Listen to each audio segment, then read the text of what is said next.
kamu kerjakan sekarang, kamu harus terima Roh Kudus.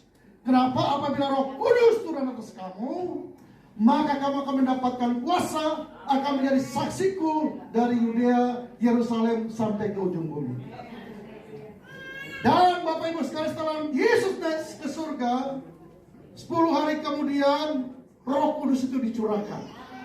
Mereka dapat baptisan Roh Kudus. Nah, saudara perhatikan ini. Baptisan Roh Kudus itu sekali tandanya bahasa roh.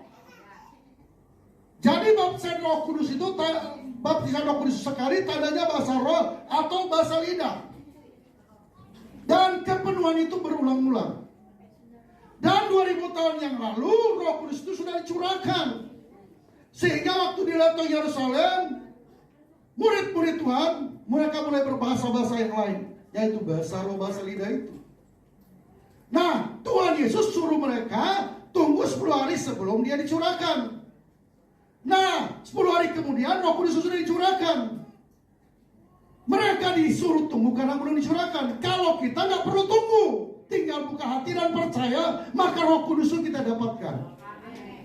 Makanya di gereja kita, GBI Keluarga Tubuh Kristus, kita nggak mengadakan lagi doa 10 hari.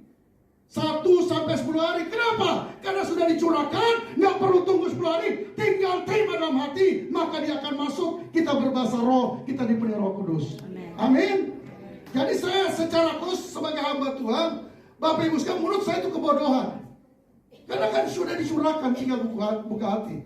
Kalau itu cuma sekedar kita lakukan supaya ikut-ikutan, supaya orang lihat kita ibadah, menantikan Roh Kudus 10 hari, tapi nggak buka hati, dan pada akhirnya kita dapat bahasa Roh Kudus, guna apa Bapak Ibu sekalian?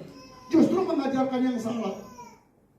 Dan saya juga merasa aneh, orang yang mengadakan doa 10 hari untuk menantikan Roh Kudus itu, setelah mereka nantikan 10 hari, nggak dapat Bapak Ibu sekalian.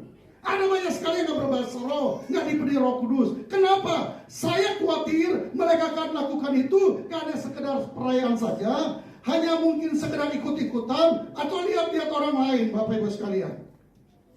Kapan saja tadi Umar Marcelo sudah katakan, kapan saja, di mana saja kita buka hati, kita percaya, maka baptisan Roh Kudus itu dari hidup dalam hidup kita. Dan saudara sudah tahu pentingnya kenapa kita dibaptis Roh Kudus. Pentingnya supaya kita bisa berbahasa roh, berbahasa lidah. Artinya pentingnya supaya kita bisa menyembah Dia di dalam roh dan kebenaran. Makanya saya melihat bahkan di gereja kita ini yang belum dibaptis Roh Kudus, orang lain sudah menyembah Dia begini-begini aja kayak batu. Tapi kalau sudah baptisan Roh Kudus, pasti dia akan menyembah dalam roh dan kebenaran. Gereja di akhir zaman dipanggil Bapak Ibu sekalian supaya dibaptis Roh Kudus, supaya bisa berbahasa roh dan menyembah di dalam roh dan kebenaran. Itu pentingnya. Kan Yesus sendiri yang berkata, akan datang tiba saatnya orang tidak lagi menyembah di gunung ini di Yerusalem, tetapi mereka akan menyembah di dalam roh dan kebenaran.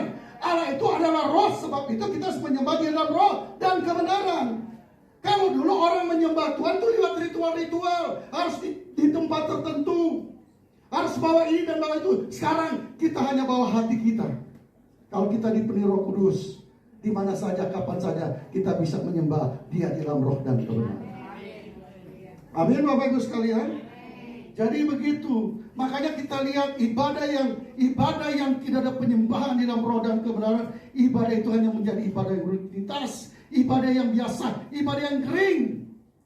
Tetapi kalau kita menyembah dan roh dan kebenaran, ibadah itu akan menjadi luar biasa. Ada hadirat Tuhannya, ada urapannya. Amin Bapak Ibu sekalian. Dan semuanya kita akan terlibat untuk menyembah Dia. Tetapi kalau kita tidak dipenuhi Roh Kudus, makanya kita nggak terlibat dalam penyembahan itu. Orang yang dapat baptisan Roh Kudus memang syaratnya selain buka hati. Dan kenapa dia buka hati? Syaratnya rendah hati tadi. Kalau saudara tidak rendah hati mendengar firman Tuhan, saudara nggak dapat. Banyak justru pendeta nggak dapat karena terlalu pintar. Banyak bahkan pendeta menghina tentang baptisan Roh Kudus, menghina tentang bahasa roh, karena mereka lebih mengandalkan ini, tidak mengandalkan firman Tuhan, tidak mengandalkan kerendahan hati dalam hidup mereka. Bilang kiri kanan, rendah hati, maka engkau akan diselamatkan, engkau akan diberkati, engkau akan dapat Roh Kudus. Amin. Saya pikir itu aja. Tuhan Yesus memberkati kita semuanya.